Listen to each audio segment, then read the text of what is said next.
Okay, you are listening to the Gamer Librarian podcast, the best podcast you can find on this side of the multiverse.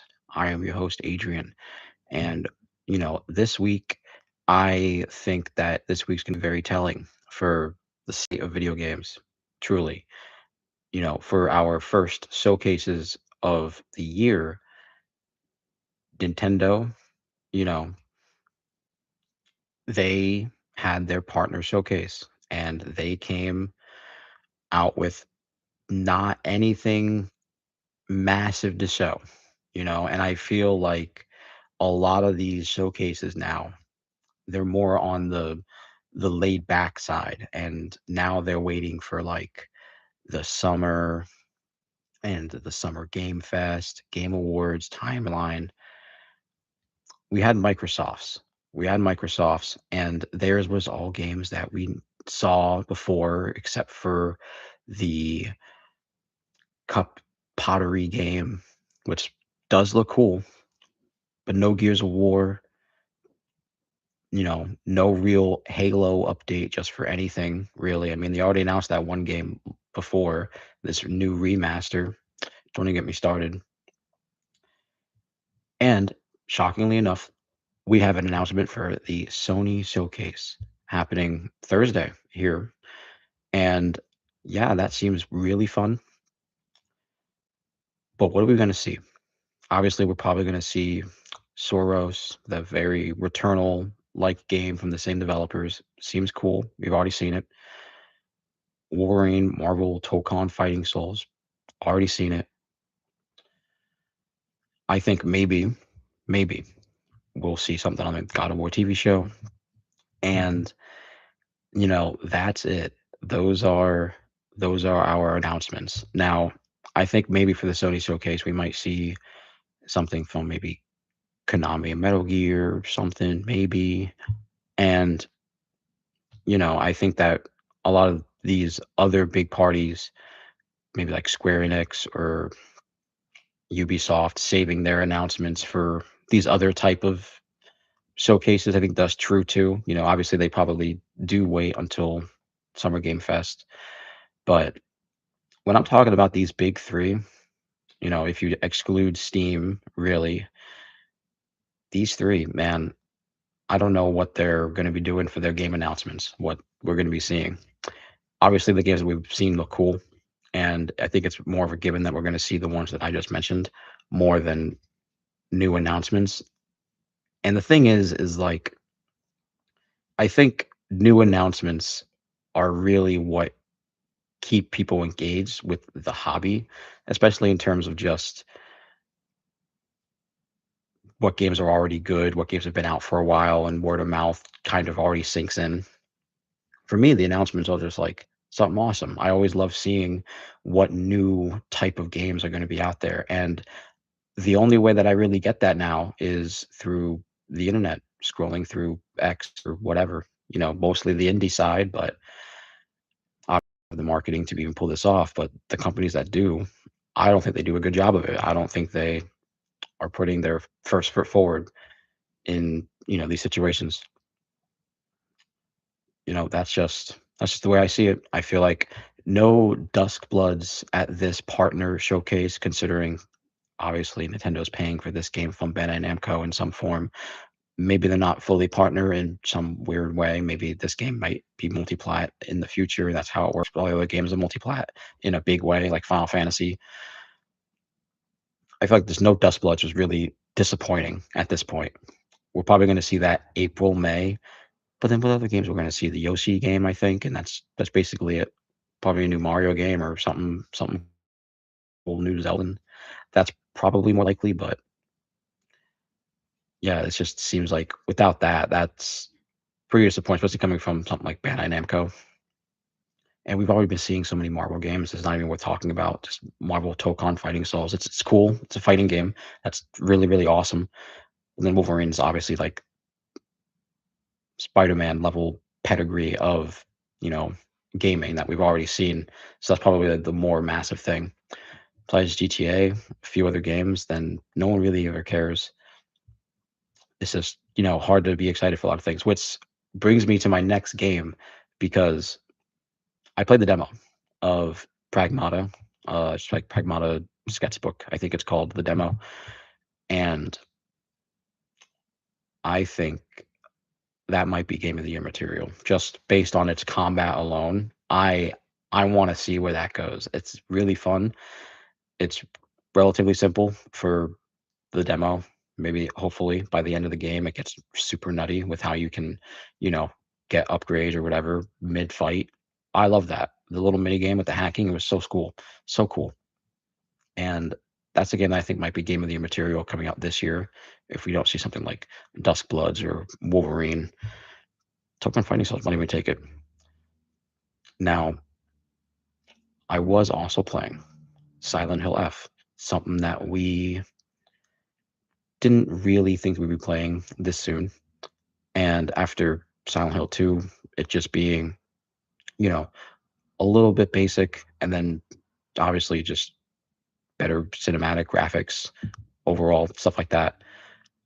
Silent Hill F, for a returning new line, I don't feel like it's all that special, but its storyline is taking me for a ride. I'm super engaged. I love the characters.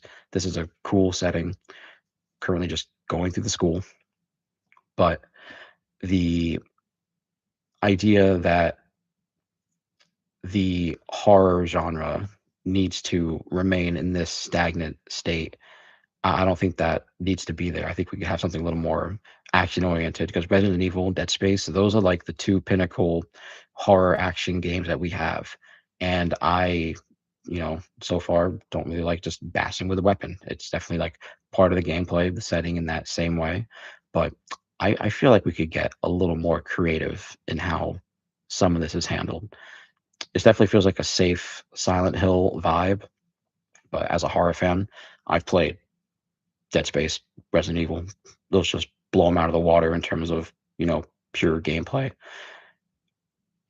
Overall, though, puzzles are pretty cool. There's that aspect of it. And then I want to see what Silent Hill can go from here, where it can really propel itself in terms of the horror gaming aspect that it is, because it's kind of scary for what it offers, but I think it could offer a little more, which, comparatively, I was talking about Resident Evil 8.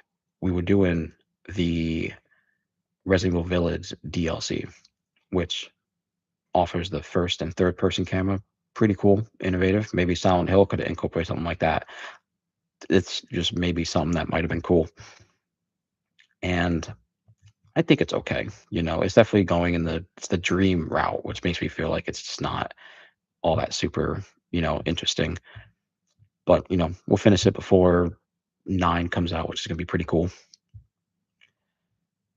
A game that we're getting soon though, Eugenics. We've been talking about roguelikes for a while now. That seems like a cool game. So it's made by the Super Meat Boy creators, I believe, and incredibly excited to see where that goes. And something that we didn't know here for the episode was,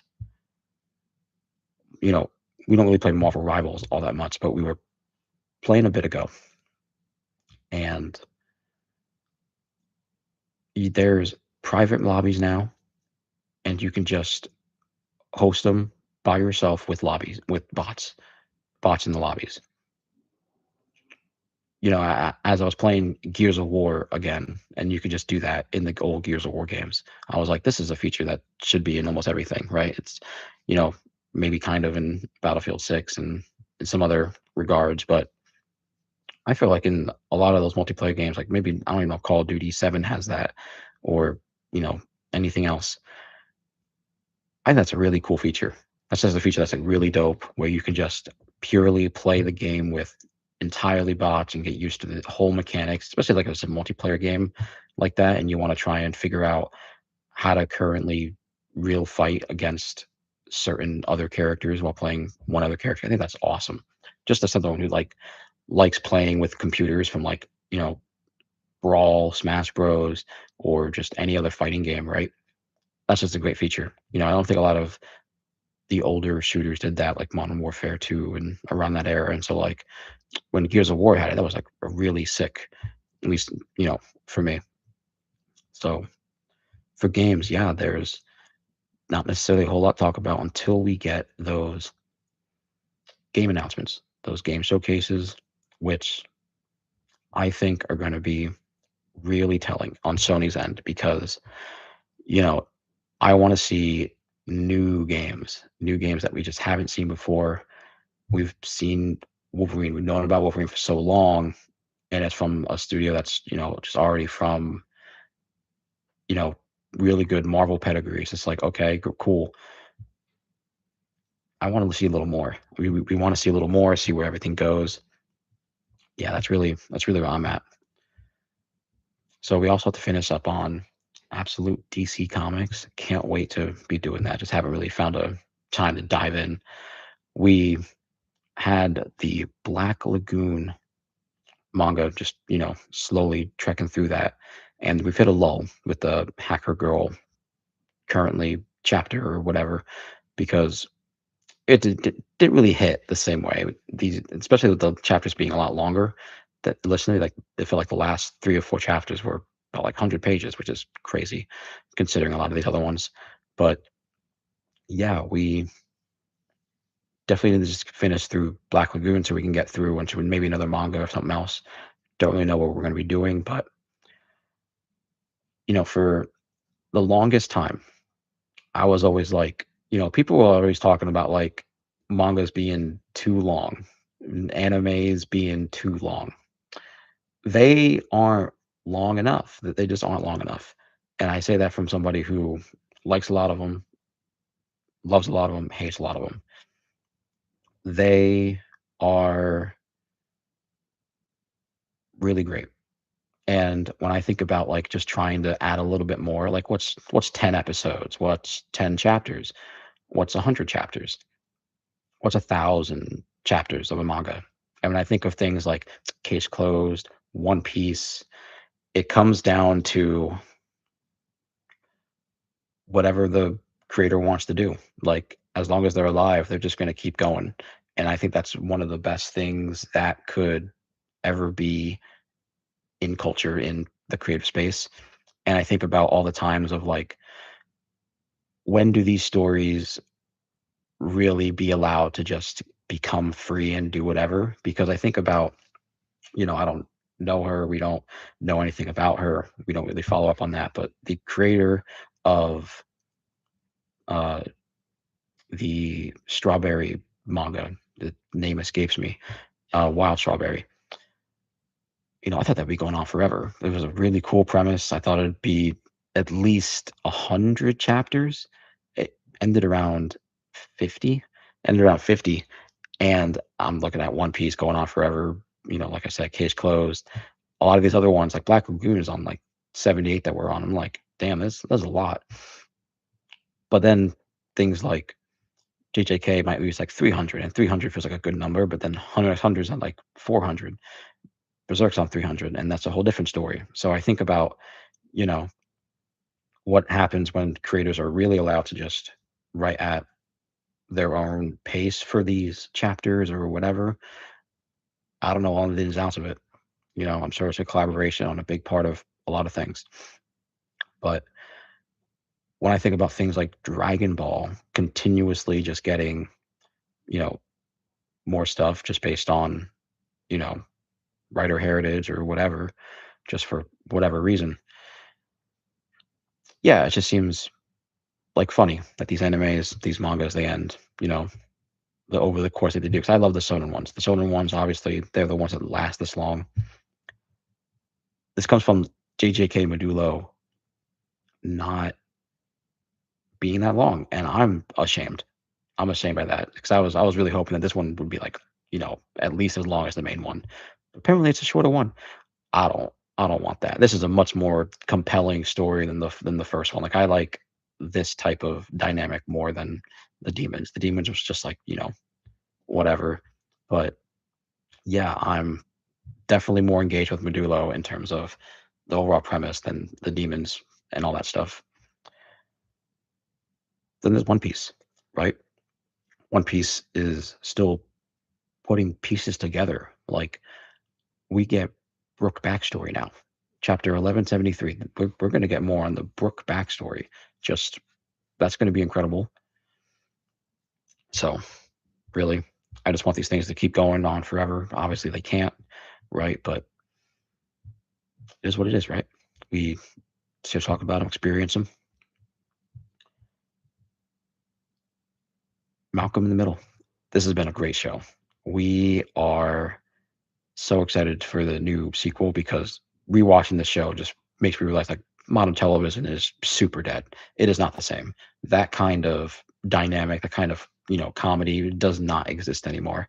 We are missing out, and that comes from somebody who saw The Strangers Chapter Two. I mean, we can make better horror movies than that. We can make better horror movies than that. And unfortunately, I will have to see Stranger Chapter 3, even though IGN gave it a 2. I'll stream it for free whenever it's out.